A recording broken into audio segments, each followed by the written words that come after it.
we shall read geography chapter first, resource and development. First, we shall understand what is resource, and then we shall understand what is development. First, we shall understand what is resource, the meaning of resource. Point number first, satisfy our needs, या आपके बदले our कर लीजिएगा. Satisfied our needs, वो सारी चीज़ें जो हमारी आवश्यकताओं को फुलफ़िल करती हैं वो क्या होती हैं, रिसोर्स कहलाती हैं. पॉइंट नंबर सेकंड में देखेंगे, ईजिली अवेलेबल इन इन्वायरमेंट, जो हमें आसानी से पर्यावरण में या हमारे पर्यावरण के अंदर मिल जाएं. थर्ड है टेक्नोलॉजिकली एसेसिबल, जो तकनीकी रूप से टेक्नोलॉजिकली यहाँ एसेसिबल से मतलब होता है सुलभ, जो हमें तकनीकी रूप से सरलता से मिल जाए. नेक्स्ट है इकोनॉमिकली फेसिबल, और जो आर्थिक रूप से हम वहन कर सके, जिसको हम आर्थिक रूप से व्यय करके प्राप्त कर लें. और लास्ट है कल्चरली एक्सेप्टेबल, जो हमें सांस्कृतिक रूप से स्वीकार्य हो, जो हमारी संस्कृति के अनुरूप हो. ये 5 चीज़ें अगर हमारे पास हैं, इसका मतलब हमारे पास रिसोर्स हैं. देन नोट में है human beings also important part of resource. तो क्लास 9th में हम लोगों ने इकोनॉमिक्स में एक चैप्टर पढ़ा था, human as a resource.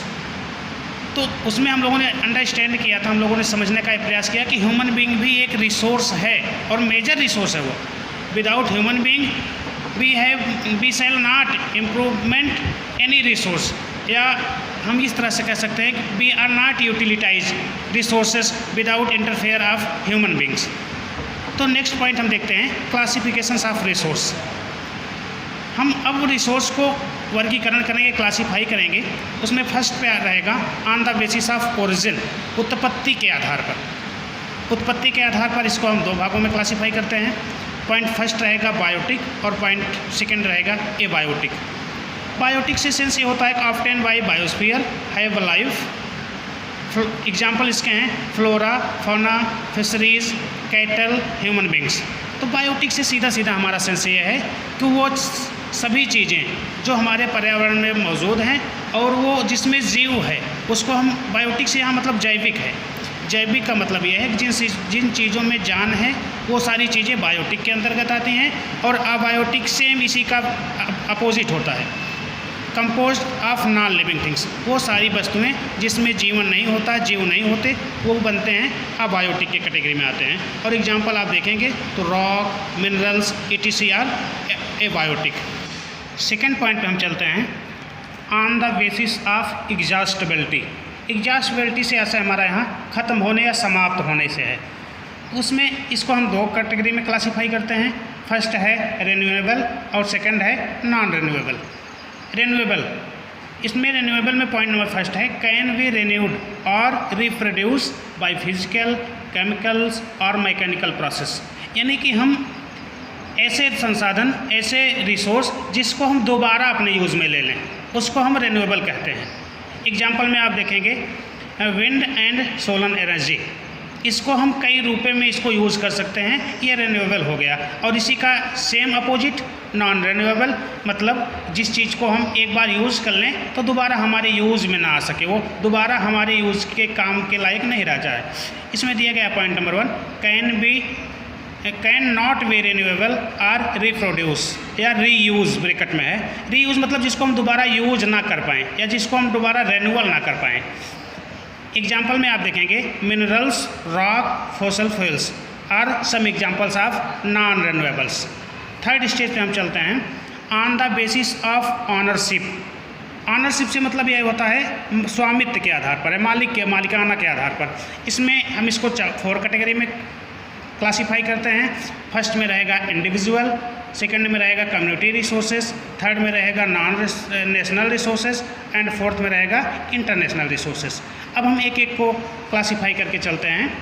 Individual, owned privately by individual, वो चीज़ें जो किसी व्यक्ति विशेष की होती हैं या हर व्यक्ति के पास अपने कुछ प्रॉपर्टी होती है उसी को हम इंडिविजुअल कहते हैं। फॉर एग्जांपल आप देखेंगे तो हर व्यक्ति के पास अपना खुद का होम होता है, अपने खुद के वेल होते हैं, अपने खुद के तालाब भी हो सकते हैं, मे बी पॉसिबल। इस तरह के जितने भी एग्जांपल आएंगे वो सब इंडिविजुअल होंगे। इसके आगे हम चलते हैं कम्युनिटी बेस्ड रिसोर्सेज। इसमें है belonging to all the members of community. ऐसा रिसोर्स, ऐसा संसाधन जो पूरी सोसाइटी के लिए अवेलेबल हो, पूरे समुदाय के लोग उसको यूज कर सके, उसको कम्युनिटी रिसोर्स कहते हैं।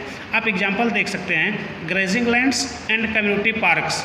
जो समुदाय का चारागाह होता है उसमें सभी लोगों के जानवर चर सकते हैं।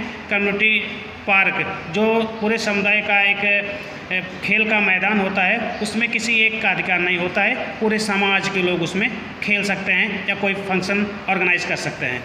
थर्ड पे हम देखते हैं national resource, resources that belonging particular country.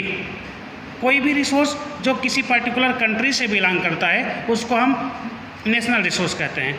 इसमें आप एग्जांपल में देखेंगे तो minerals, water, forest, wild life etc are national resource. हाँ, एक बात हमको इसमें और देखना है कि जो हमारे कॉस्ट लाइन है, जितने भी स्टेट हमारे कॉस्ट लाइन हैं, उन कॉस्ट लाइन से 12 नॉटिकल माइल्स, उस कॉस्ट लाइन से आप 12 नॉटिकल माइल्स के आगे ओशियन में जब जाएंगे तो वहाँ पर भी आपका ये आपके नेशनल रिसोर्स में आते हैं। फिर से एक बार इसको समझिएगा, थोड़ा सा डिफ़िकल्ट है ये।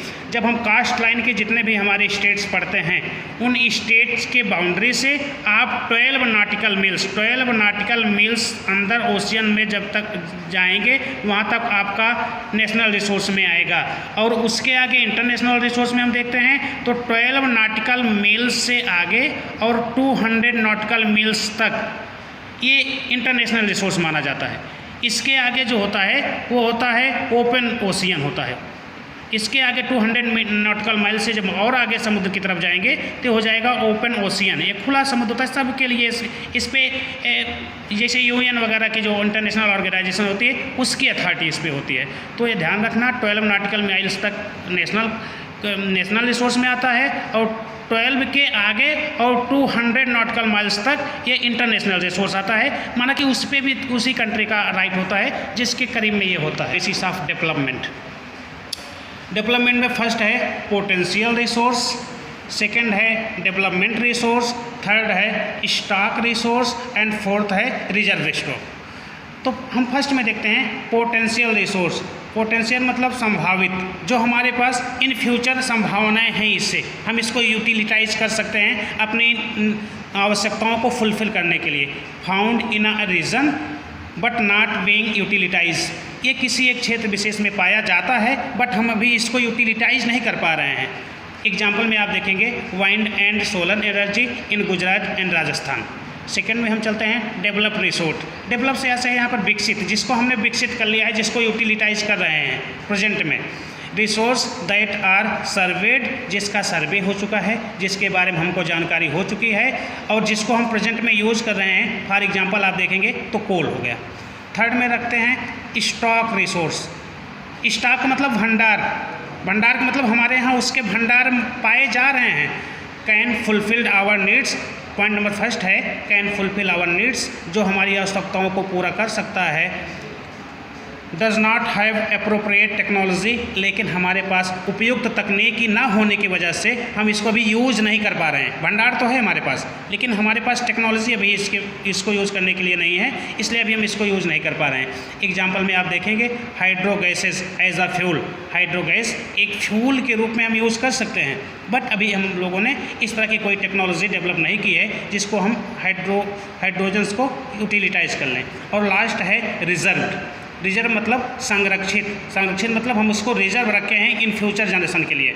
We have kept reserve future generation, ऐसे रिसोर्सेज जो हम अपने फ्यूचर जनरेशन को, अपने फ्यूचर जनरेशन के लिए रिजर्व रखे हैं, उसको हम रिजर्व रिसोर्स कहते हैं। एग्जाम्पल आप देखेंगे तो producing hydro electricity from dams. ये हो गए आपके क्लासिफिकेशन ऑफ रिसोर्सेज। अब आगे हम इसी में देखते हैं because human being is a greedy, so he was overuse of resources. Because human being over uses of resources he can created many problems. For example आप देखेंगे global warming, ecological crisis, depletion of ozone layer और some problems are created by human being of use over resources. आगे हम देखते हैं what is sustainable development, development without damaging environment. Point second है also save for future generation. Next में हम लोग देखते हैं रिसोर्स प्लानिंग।